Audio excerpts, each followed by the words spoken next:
എല്ലാ മാന്യ പ്രേക്ഷകർക്കും ജ്യോതിഷപർവം എന്ന നമ്മുടെ ചാനലിലേക്ക് സുസ്വാഗതം. നമ്മൾ ശനിയുടെ മാറ്റം മൂലം ഓരോ നക്ഷത്രക്കാർക്കും ഉണ്ടാകാവുന്ന ഗുണദോഷ ഫലങ്ങളെക്കുറിച്ചാണ് ചിന്തിച്ചുകൊണ്ടിരിക്കുന്നത്. ഇന്ന് നമുക്ക് ശനി മാറ്റം മൂലം കന്നിക്കൂറിൽപ്പെട്ട നക്ഷത്രക്കാർക്കുണ്ടാകാവുന്ന ഗുണദോഷ ഫലങ്ങളെക്കുറിച്ച് ചിന്തിക്കാം. കന്നിക്കൂർ എന്ന് പറയുമ്പോൾ ഉത്രത്തിൻ്റെ അവസാനത്തെ 3 പാദങ്ങൾ അല്ലെങ്കിൽ ഉത്രം മുക്കാല്, അത്തം, ചിത്രയുടെ ആദ്യത്തെ 2 പാദങ്ങൾ എന്നീ നക്ഷത്രങ്ങൾ ചേരുന്ന ഗ്രൂപ്പാണ് കന്നിക്കൂർ എന്ന് പറയുന്നത്.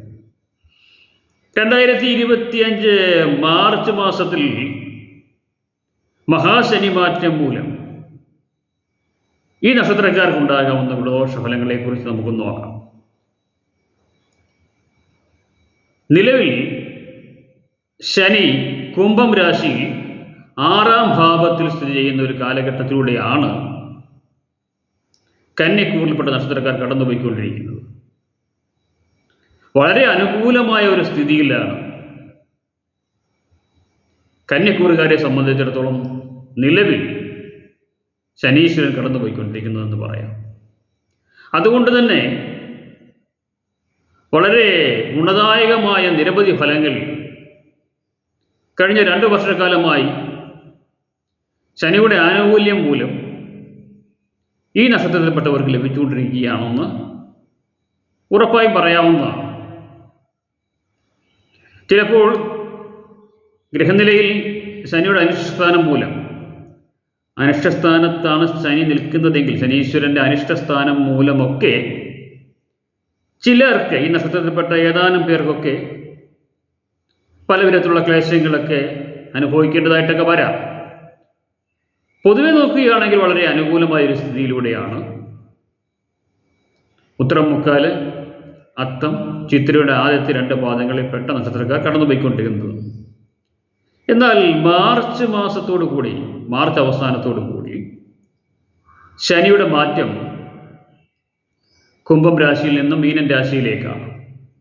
അതായത് കന്നിക്കൂറുകാരെ സംബന്ധിച്ചിടത്തോളം ശനി 7ാം ഭാവത്തിലേക്കാണ് പരിവർത്തനം ചെയ്യുന്നത്.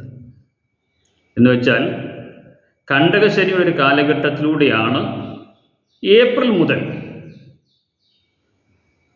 കന്നിക്കൂറിൽപ്പെട്ട നക്ഷത്രക്കാർ കടന്നു പോകാൻ പോകുന്നത്. അതുകൊണ്ട് തന്നെ പലവിധത്തിലുള്ള പ്രയാസങ്ങളിലൂടെ കടന്നു പോകേണ്ടി വരുന്നൊരു കാലഘട്ടമാണെന്ന കാര്യം മനസ്സിലാക്കിയിരിക്കേണ്ടത് അത്യാവശ്യമാണ്. 7ാം ഭാവത്തിലാകുമ്പോൾ പ്രധാനമായും ദാമ്പത്യ ബന്ധങ്ങളിലൊക്കെ പലതരത്തിലുള്ള പ്രയാസങ്ങൾ ഉണ്ടാകാനുള്ള സാധ്യത വളരെ കൂടുതലാണ്. ഭാര്യാഭർത്താക്കന്മാർക്കിടയിൽ പലതരത്തിലുള്ള അഭിപ്രായ വ്യത്യാസങ്ങൾ ഉണ്ടാകാം. അതുപോലെ തന്നെ പരസ്പരം പ്രണയത്തിലായിരിക്കുന്നവർക്കിടയിൽ അഭിപ്രായ വ്യത്യാസങ്ങൾ മൂലം അകൽച്ച, അത്തരത്തിലുള്ള കാര്യങ്ങളൊക്കെ ഉണ്ടാകാം. അതുപോലെ കുടുംബ ബന്ധങ്ങൾക്കിടയിൽ ശൈഥില്യമുണ്ടാകാം. വിദേശത്തൊക്കെ ജോലി ചെയ്യുന്നവർക്ക്, അല്ലെ വിദേശത്ത് പോകാൻ ആഗ്രഹിക്കുന്നവർക്കൊക്കെ പല വിധത്തിലുള്ള ക്ലേശങ്ങൾക്ക് കാരണമായി തീരാം. സഹോദര ബന്ധങ്ങളിലും സൗഹൃദങ്ങൾക്കിടയിലും കുടുംബ ബന്ധങ്ങൾക്കിടയിലുമൊക്കെ പലതരത്തിലുള്ള പ്രയാസങ്ങൾ, അകൽച്ച എന്നിവയൊക്കെ ഈ കണ്ടകശനി കാലഘട്ടത്തിൽ ഉണ്ടാകാവുന്നതാണ്. നേരെ മറിച്ച് ഗ്രഹനിലയിൽ ശനി അനുകൂലമായ സ്ഥാനത്താണ് നിൽക്കുന്നതെങ്കിൽ, എന്ന് വെച്ചാൽ ശനി യോഗകാരിയായിട്ടാണ് നിൽക്കുന്നതെങ്കിൽ, അല്ലെങ്കിൽ ലഗ്നാധിപനോ സ്വക്ഷേത്ര ബലവാനോ ഉച്ചക്ഷേത്രാധിപനോ ഒക്കെ ആയിട്ടാണ് ശനീശ്വരൻ നിൽക്കുന്നതെങ്കിൽ പറയത്തക്ക കുഴപ്പങ്ങളൊന്നുമില്ലാതെ തന്നെ കടന്നു പോകാൻ കഴിയുന്നതായിരിക്കും. എന്നിരുന്നാലും കണ്ടകശനിയുടേതായ ചില പ്രയാസങ്ങളൊക്കെ എല്ലാവരും അനുഭവിക്കേണ്ടതായിട്ട് വരുമെന്ന കാര്യം ഉറപ്പാണ്. അപ്പോൾ ഏകദേശം മെയ് മുതൽ വ്യാഴമാറ്റം കൂടി സംഭവിക്കുമ്പോൾ കന്നിക്കൂറുകാരെ സംബന്ധിച്ചിടത്തോളം പലതരത്തിലുള്ള പ്രയാസങ്ങൾ ഉണ്ടാകുന്നതായിരിക്കും.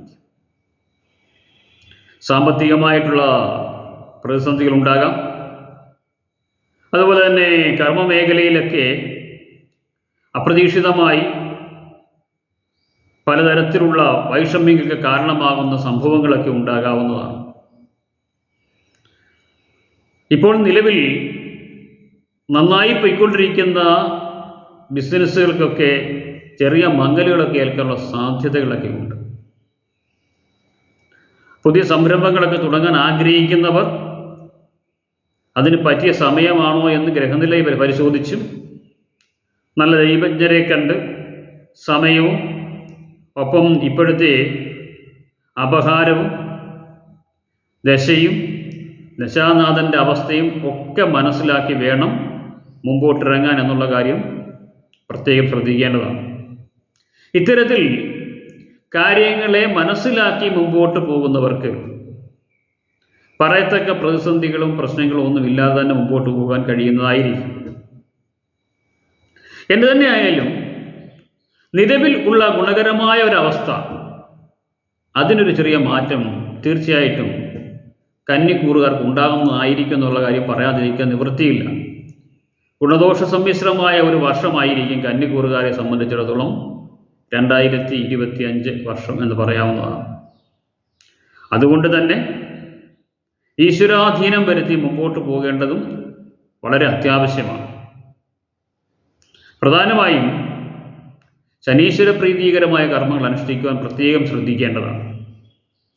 ശാസ്താക്ഷേത്രത്തിൽ തൊഴുത് പ്രാർത്ഥിക്കുക, ശാസ്താവിനെ നീരാഞ്ജനം പോലെയുള്ള വഴിപാടുകൾ നടത്തുക, അതുപോലെ തന്നെ ശനീശ്വര മന്ത്രങ്ങളൊക്കെ ജപിക്കുക. ഒപ്പം വൈഷ്ണവ ക്ഷേത്രത്തിൽ വഴിപാടുകൾ നടത്തുക, വിഷ്ണു സഹസ്രനാമം ജപിക്കുക. അതുകൂടാതെ കൊണ്ട് തന്നെ കുടുംബ പരദേവതകളെയും ഒക്കെ തൊഴുത് പ്രാർത്ഥിക്കുകയും അവിടെ വേണ്ട വഴിപാടുകൾ എന്താണോ അതൊക്കെ ചെയ്യാൻ പ്രത്യേകം ശ്രദ്ധിക്കേണ്ടതുമാണ്.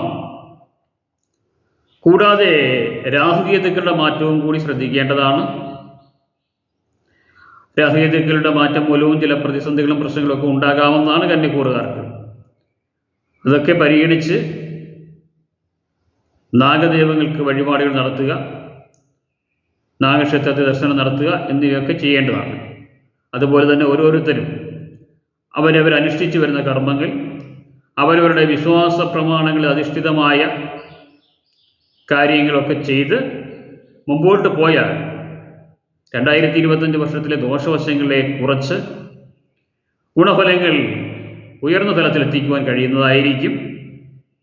അപ്പോൾ ഇത്തരം കാര്യങ്ങളൊക്കെ ശ്രദ്ധിച്ചു പോവുകയാണെങ്കിൽ പറയത്തക്ക പ്രശ്നങ്ങളില്ലാതെ തന്നെ കണ്ടകശനിയാണെങ്കിൽ പോലും ആ ദോഷങ്ങളെയൊക്കെ പരിഹരിച്ച് മുമ്പോട്ട് പോകുവാൻ കഴിയുന്നതായിരിക്കും. അപ്പോൾ ഈ പറയുന്ന കാര്യങ്ങളെ മനസ്സിലാക്കി അതനുസരിച്ചുള്ള പ്രവൃത്തികളും അതനുസരിച്ചുള്ള കർമ്മങ്ങളും ഒക്കെയായി മുമ്പോട്ട് പോകുന്നവർക്ക് പറയത്തക്ക പ്രതിസന്ധികൾ ഇല്ലാതെ തന്നെ കണ്ടകശനിയെ മറികടക്കാൻ കഴിയുന്നതായിരിക്കും എന്ന കാര്യം പ്രത്യേകം ശ്രദ്ധിക്കുക. അപ്പോൾ ഈ പറഞ്ഞ കാര്യങ്ങളൊക്കെ ചെയ്ത് മുമ്പോട്ട് പോവുക. പറഞ്ഞ കാര്യങ്ങൾ ഇഷ്ടപ്പെട്ടുവെങ്കിൽ ചാനലിൽ പറഞ്ഞിരിക്കുന്ന കാര്യങ്ങൾക്ക് അനുസൃതമായിട്ടുള്ള കാര്യങ്ങൾ ചെയ്തു പോകുന്നതോടൊപ്പം നമ്മുടെ വീഡിയോ ലൈക്ക് ചെയ്യാനും ഷെയർ ചെയ്യാനും ഒപ്പം സബ്സ്ക്രൈബ് ചെയ്യാനും മറക്കാതിരിക്കുക. മറ്റൊരു പ്രധാന വിഷയവുമായി നമുക്ക് വീണ്ടും കാണാം. അതുവരെ ഏവർക്കും നന്ദി, നമസ്കാരം.